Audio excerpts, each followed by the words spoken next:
Yes, team, what is happening? It's New Year's Eve, 7 a.m. Just had a client call there. Going to give you guys a little bit of an update and take you through the next few days because it's New Year, which means we're getting shredded. Every January, I get leaner, myself into a really good position to then focus on performance training and build a little bit of muscle over the next few months ahead of summer.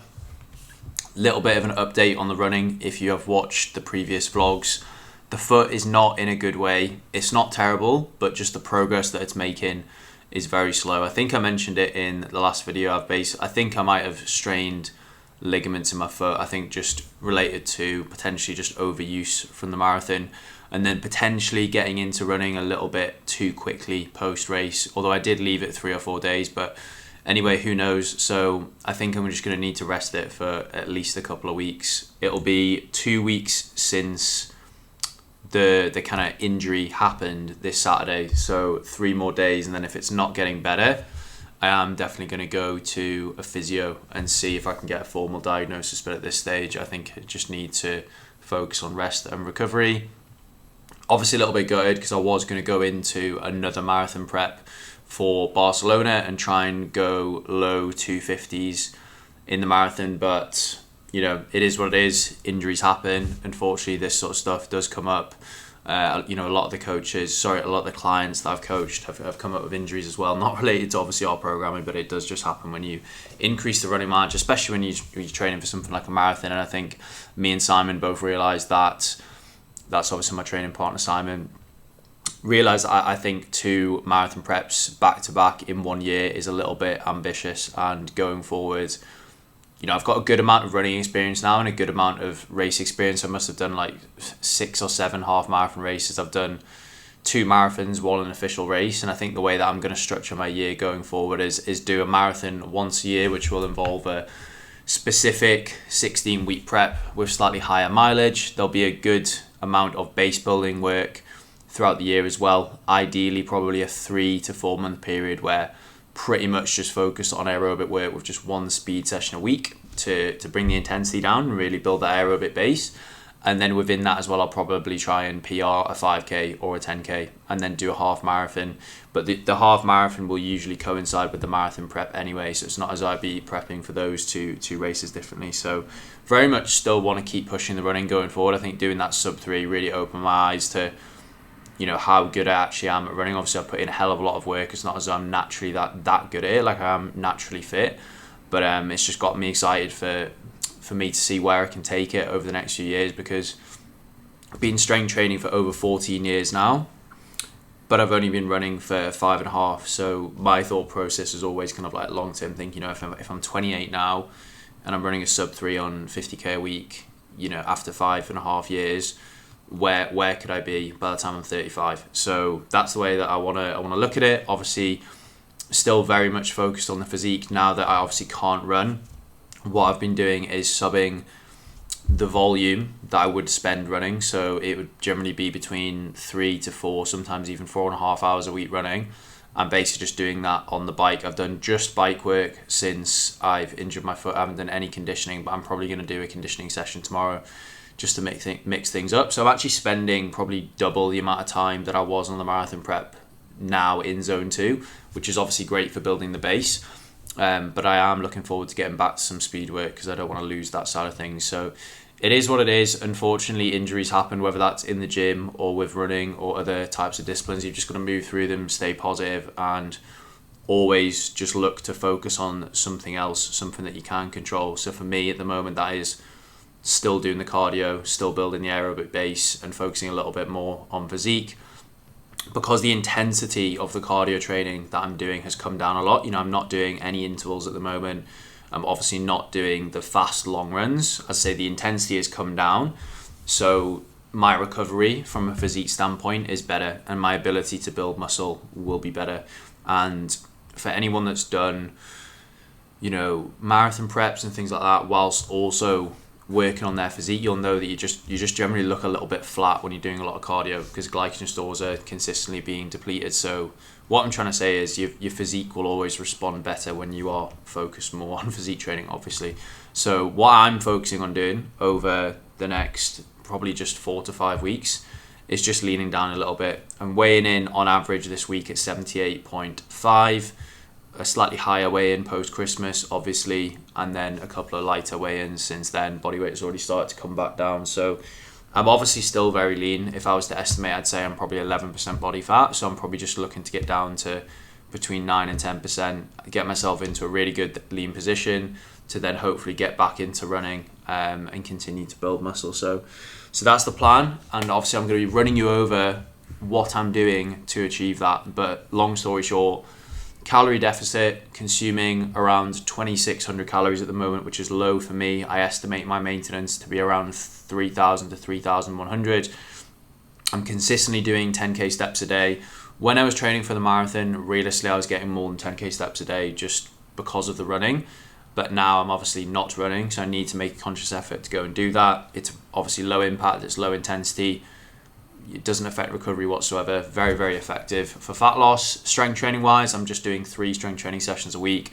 I've really enjoyed the 3 strength training sessions that I did throughout the marathon prep, so I'm going to keep that up. I don't see myself going back to 4 strength training sessions anytime soon, because I am just really enjoying doing a lot of cardio. I'm doing 4 cardio sessions a week, so I do that on my rest days, and then on a Monday I do a bike session, well, an easy bike session and a full body training session, and then I like to have a full rest day on Sunday now. So that's the setup. Obviously strength's going back up a little bit because I'm not running, which is great, and that's it really. It's step count, it's expenditure through cardio, it's a calorie deficit, and a strength training. That's all you need to focus on. And then outside of that, obviously looking to optimize recovery and sleep and things like that. So I'll take you through some of my day today, probably not too much because it is New Year's Eve and I've got work to do.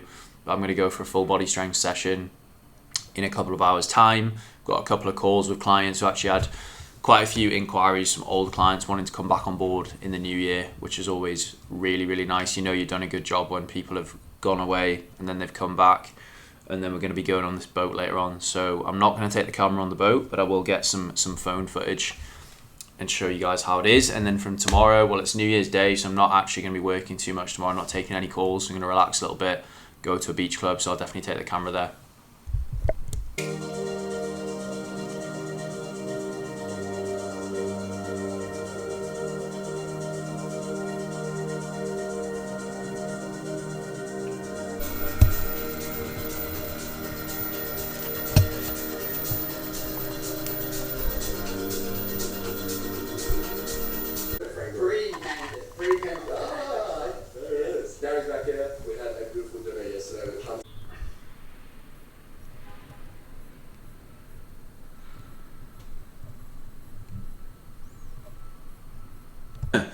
So that is breakfast, or meal 1 as bodybuilders like to call it. So it is almost 10 o'clock now. I got up at 6 a.m, so haven't eaten anything for the first 4 hours of the day. And that's a tip that I would give to most people who are in a dieting or a fat loss phase, is just try and push back your first meal if that suits your schedule.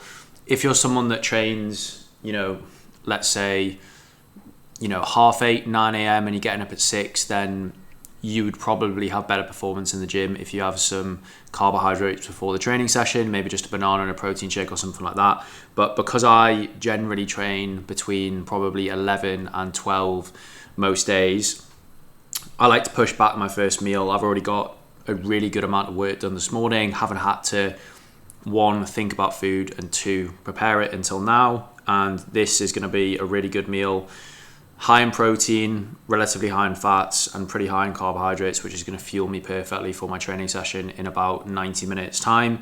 So as you've seen before, 3 whole eggs, 5 or 6 egg whites, can't remember exactly how much. Then probably about 120 grams of sourdough bread with a little bit of butter on top. And then the 2 sauces that I'm having. So peanut, coconut, Thai satay sauce. Sounds a little bit rogue to have for breakfast, but honestly it's unbelievable. If you're in Dubai, I definitely recommend. And then Frank's red hot wing sauce. So this is a bit of a hack if you are dieting, calories are lower, but you still want to make your meals taste great and really satiating. So these 2 sauces for like 2 servings, which I'm having a good amount, you will have seen on the eggs there, it's probably less than 50 calories. So, you know, unless you're going ridiculously low in calories, most people could definitely afford to have that. So, and this completely changes the meal with a good amount of pink Himalayan sea salt as well. This tastes unreal and I really look forward to it. And then I've got a glass of orange juice as well, which will take this meal up to about 120 grams of carbs, because this is a perfect pre-workout meal for me. Personally, I like to have 3 large meals a day, and then I'll have a snack of probably a protein shake and fruit. I know some people like to do 4 meals or sometimes even 5, but that doesn't work for my schedule. I'm not going to prepare or order food 4 to 5 times a day. I'll have this, and then I will probably have either oats of whey or oats and yogurt later on with some fruit, depending on what I'm doing later on.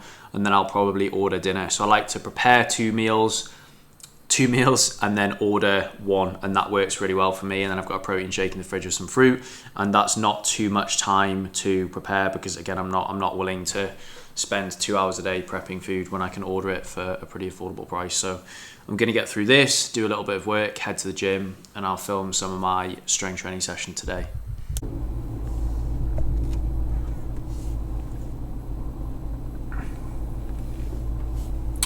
So that is breakfast digested. I also had a banana because I was a little bit hungry. It's kind of ironic, as soon as you tell yourself that you're dieting or you're in a deficit, you just automatically think about food all the time, even if you're actually consuming more calories than you were before. But ready to smash this full body training session. Just gonna drive to the gym now. I love training weights 3 times a week. I feel like every time I go in, it's pretty much every other day, 3 times a week. I really, really look forward to it. I feel recovered from a nervous system standpoint and just ready to absolutely smash it. In the past, when I was younger, sometimes trained weights up to 6 times a week, but I wasn't doing any performance training alongside the weights back then. And that was very much my focus back then, was body composition and physique focused training, bodybuilding if you want to call it that. But for now, I really just enjoy an even balance of everything, and I'm maintaining and even improving my physique well. So I'm really happy with the current setup. But the main movements on today's session, obviously, as I said, it is full body, so it's a little bit of everything. Pretty much all my training sessions start with lower body, which I'm quite happy with. This is programmed by my own coach, obviously with the goals of improving physique and improving running performance too. So naturally there is a lot of lower body training in the program. There's some knee prehab work at the start, just some knees over toes stuff. There's some hip thrusts and some RDLs to strengthen the posterior chain, which is a weakness for me.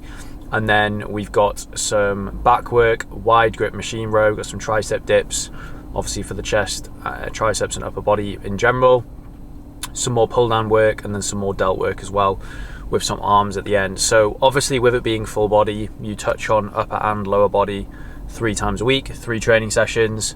The frequency is high 3 times a week, but the volume per muscle group per session is low.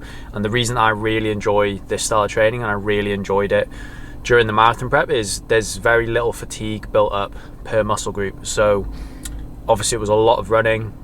I was running 3 to 4 times a week, interval sessions, fast long runs.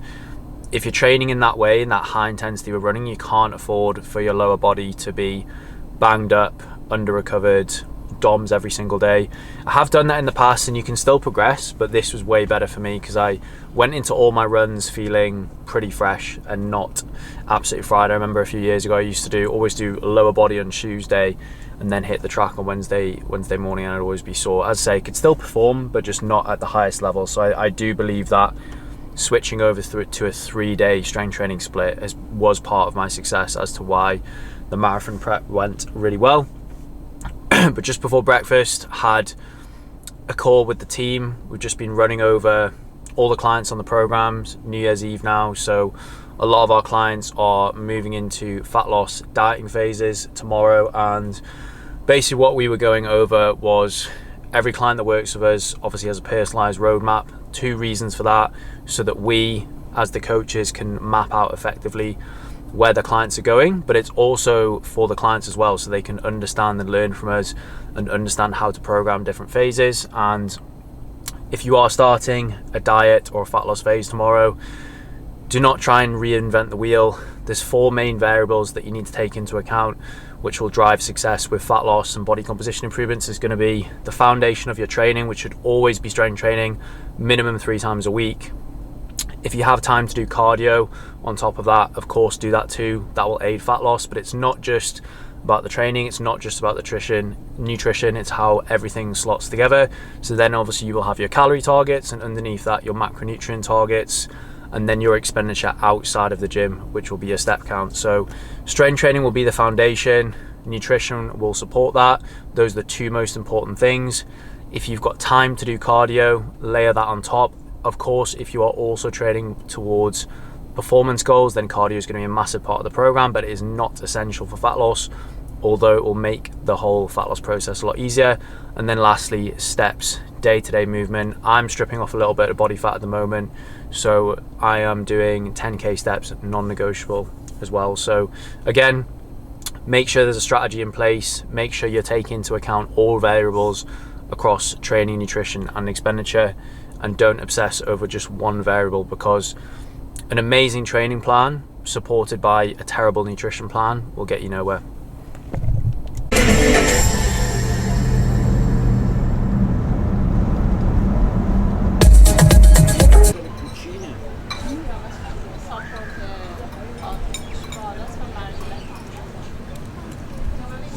Some life, eh?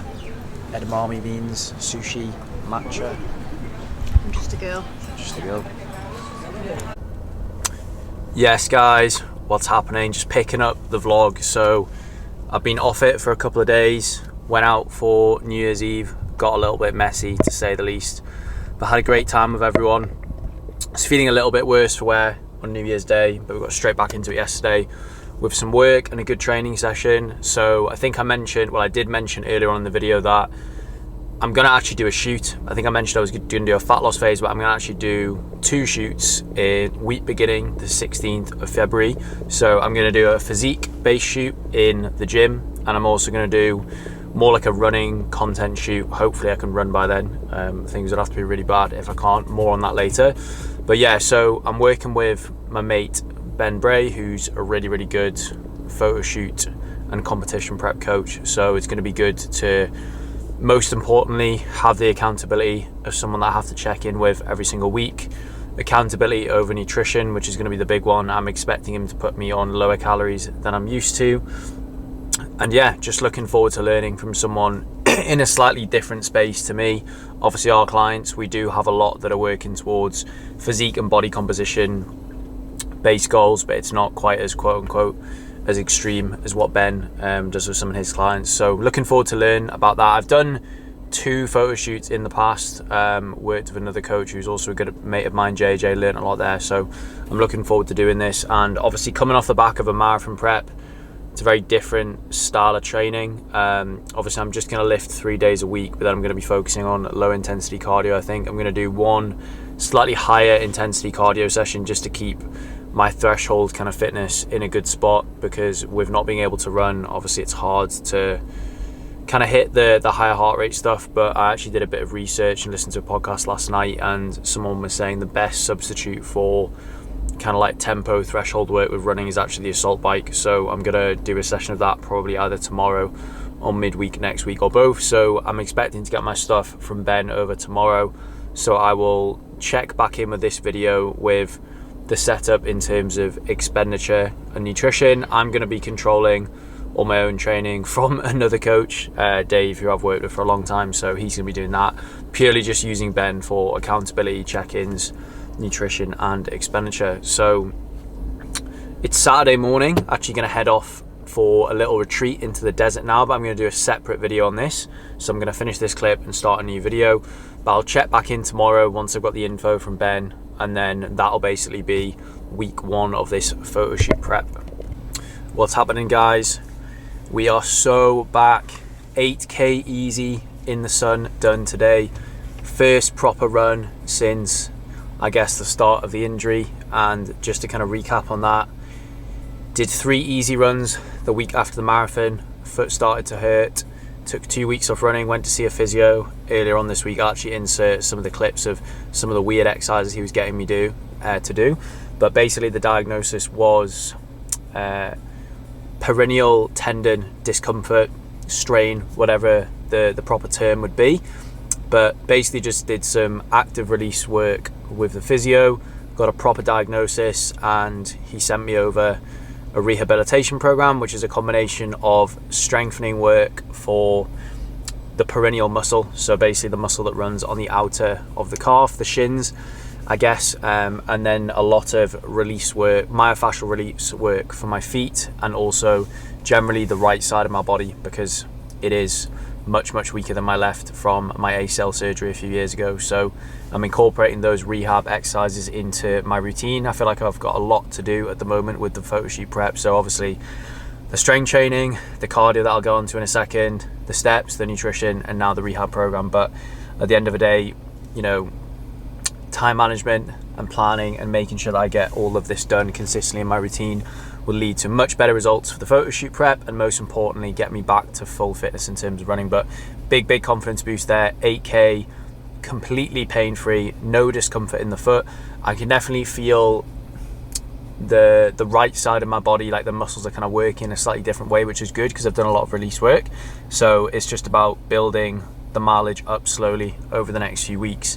I'm probably not going to be exceeding 30k a week prior to this photoshoot prep, which is obviously still quite a lot of running to do, but bearing in mind I was doing 50, 60, sometimes 65k a week in the marathon prep, I can handle what my body can handle, that kind of 25 to 30k a week very well, and I'll be able to recover from it well, just because I've built up that endurance and that tolerance. And also the runs are all going to be low intensity work, so keeping the heart rate in zone 2, bottom of zone 2, to be honest, preferably in the 130s. It was a little bit higher today, high 140s, 150, but I did run in 25 degrees midday. But nonetheless, just really good to get back into it. And I'm not even bothered about not doing the next marathon now in a few months' time. It's more about just doing running for enjoyment and things like that. And I've got the focus with the physique at the moment, which is nice because I've not fully focused on my physique for 2 years now. It's been 2 years since I've done the photoshoot prep. But cardio, obviously running is cardio. It's part of the targets that I'm using to strip body fat in this photoshoot prep. So you're going to find it very hard to get lean, and you're never going to get shredded unless you've got a good amount of cardio in your routine. So at the moment I'm doing 3 hours over the course of the week, all zone 2 work, combination of running and bike, where I'm aiming to keep my heart rate between 125 and 145 beats per minute, and just staying consistent with that every single week. That is alongside my step count target of 12,000 a day, and that is a good amount of expenditure, but it's not too much to the point where appetite will spike and I will struggle to recover. So that's a key part of losing fat, especially if you're trying to do it quickly, which I'm trying to do. I want to be in and out of this photo shoot in no longer than 6 weeks. I've booked the shoot, so the time target is there, and then I'll be doing a reverse diet after that. I'm just heading home now. I'm going to order my meal prep on the way. 2 meals from my preferred meal prep company, which is Nourish, so I won't need to do any food prep today, which means I can just get home, have a shower, get straight into work for the next 4 or 5 hours. So if you have the capability to order meal prep, and you know, you can obviously justify the cost of that, and there's a good clean, well, if there's good kind of clean options with good companies around you, I'd definitely recommend doing that, because me ordering those 2 meals will probably save me 30 to 45 minutes of cooking and cleaning up time, and that's time that I'd rather spend on the business and doing other things and doing my rehab.